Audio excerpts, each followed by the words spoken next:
গিয়েছিলাম বাড়ির পাশে একটা রাসমেলা দেখতে। মেলা মানেই তো খাওয়া দাওয়া আর টুকটাক কেনাকাটি। গিয়েই প্রথমে দেখে নিলাম কি সুন্দর রাস সাজিয়েছে দেখুন।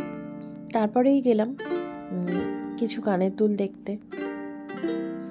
এখানে ছিল সুন্দর সুন্দর কিছু ব্যাগ, যেরকম মেলায় থাকে। তারপর একটা ফোনের কভার কিনলাম। ফোনের কভারটা পুরানো হয়ে গেছিল।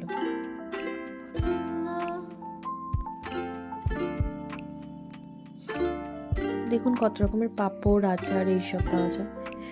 আচার কিন্তু আমার খুব একটা ভালো লাগে না। তারপরেই গেলাম এই ফ্রাইয়ের দোকানটার দিকে। এটার জন্যই কিন্তু মেলাতে আসা। নিলাম একটা ফিশ ফ্রাই, যেটা ভালোই ছিল, আর নিলাম ফিশ পাকোড়া। কিন্তু ফিশ পাকোড়াটা একদমই বাজে ছিল।